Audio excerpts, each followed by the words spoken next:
Bom, vamos lá. Depois de atravessar a escuridão do inferno e a purificação do purgatório, a gente finalmente chega na parte final e, olha, talvez a mais misteriosa da jornada épica do Dante Alighieri, o paraíso. E essas são as palavras do próprio Dante, viu? Ele já avisa logo de cara. Essa aqui não é uma viagem qualquer. É uma subida em direção ao que não dá para descrever. Uma tentativa de colocar em palavras aquilo que está muito além da nossa linguagem e da nossa compreensão. É aqui que a verdadeira transformação começa de verdade. A jornada do Dante muda completamente de figura. Não é mais sobre testemunhar o pecado, mas sim sobre buscar ativamente a iluminação. Ele deixa de ser, um mero espectador no além para se tornar um verdadeiro aluno na sala de aula do próprio Deus. E o contraste aqui é gritante. A jornada vira de ponta cabeça. Toda aquela escuridão, aquele desespero do inferno, agora dá lugar a um reino de pura luz, de esperança, de amor. E a guia dele, a Beatriz, ela não é como Virgílio, que era a razão humana. Não, ela representa a própria sabedoria divina. Então, a grande virada de chave é essa. O Dante, que no fundo representa todos nós, a humanidade inteira, ele finalmente está pronto. Pronto para ter aquelas perguntas mais profundas sobre a vida respondidas, pronto para entender a natureza do universo e qual é, afinal, o plano de Deus.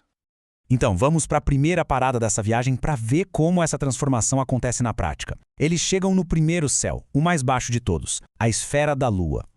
E o Dante, claro, ainda com a cabeça de quem vive na Terra, faz uma pergunta superfísica, bem prática. É uma observação simples, né? Mas que vai ser o ponto de partida para a primeira grande lição dele no céu. E aqui a gente vê perfeitamente essa mudança de perspectiva. O Dante tenta dar uma explicação materialista baseada no que ele conhece da Terra, mas a Beatriz vem e o corrige com a verdade espiritual. As imperfeições não são físicas. Na verdade, são um reflexo de quanta graça divina cada parte consegue receber. E essa é uma lição chave para entender o paraíso inteiro. E quem será que vive nesse primeiro céu, hein? Pois é, são as almas que em vida foram obrigadas por outras pessoas a quebrar seus votos sagrados. Por isso a luz delas brilha um pouco menos. É como um reflexo da vontade delas que foi, de certa forma, fraturada. É lá que o Dante conhece a picardada Donati, e é ela quem diz uma das frases mais famosas e mais poderosas de toda a Divina Comédia. Essa frase é praticamente um resumo de toda a teologia da felicidade no céu. A história da Picarda é de cortar o coração. Ela foi violentamente arrancada da sua vida dedicada a Deus. E o mais incrível é que, mesmo assim, ela não tem inveja, não tem ressentimento de nada. Ela está perfeitamente feliz ali onde ela está, porque ela entende que a felicidade no céu não tem a ver com sua posição ou status, mas sim com aceitar e amar o seu lugar no plano divino. E a subida não para, é tudo muito rápido. De repente, eles já estão no segundo céu, o de Mercúrio.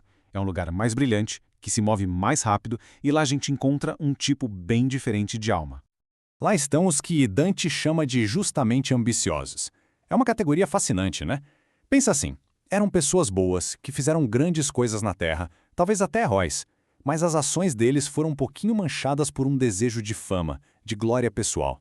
A motivação não era 100% pura, entende? Isso traz uma complexidade moral muito interessante. Mostra que o céu de Dante não é só preto no branco. A justiça divina é cheia de nuances. Mesmo as boas ações que não foram feitas com uma motivação perfeita ainda têm seu valor, ainda encontram lugar na ordem cósmica. Ok, vamos fazer uma pequena pausa aqui e dar um passo para trás, só para a gente entender a estrutura geral desse lugar que o Dante está viajando. E atenção, porque esse é um ponto super importante. Essa viagem toda, passando de esfera em esfera, na verdade, é como se fosse uma aula para o Dante. A Beatriz explica que, na realidade, todas as almas salvas vivem juntas, lá no céu mais alto, o Empírio. Elas só aparecem nesses níveis mais baixos para que a mente humana do Dante consiga, aos poucos, entender como a felicidade divina é organizada. Então, o universo que Dante descreve é assim, são 9 esferas celestiais, uma dentro da outra, girando em volta da Terra, e lá no topo, fora do tempo e do espaço, está o Empírio, onde fica Deus, que move tudo isso não pela força, mas pelo amor. E a gente mal começou a explorar as primeiras esferas. Então, para organizar as ideias, o que a gente viu até agora? Cada esfera tem um tipo específico de alma. E a vida que essa alma teve na Terra tem tudo a ver com a natureza daquele céu, Por exemplo, na Lua, a vontade que foi quebrada. Em Mercúrio, a ambição pela fama. E como Dante logo vai descobrir, em Vênus, o amor mais passional. Mas sabe, no fim das contas, o mais importante aqui não são nem os lugares que o Dante visita. É a transformação que está acontecendo dentro dele. E aqui a gente vê a mudança de chave fundamental. Dante começa essa jornada cheio de dúvida, sempre tentando usar a lógica da Terra para entender as coisas do céu. A pergunta dele é sempre como. Mas aos pouquinhos, com a ajuda da Beatriz, ele aprende a enxergar com os olhos da fé. E aí a pergunta dele muda. Ele para de perguntar como e começa a perguntar por quê, tentando entender o propósito por trás de tudo. E essa é a grande lição da Beatriz. Tudo, absolutamente tudo no universo, desde a menor pedrinha até a alma mais elevada, faz parte de uma ordem divina gigantesca, toda interligada. Nada é por acaso. Tudo tem um propósito, um lugar, e tudo isso reflete a mente do Criador.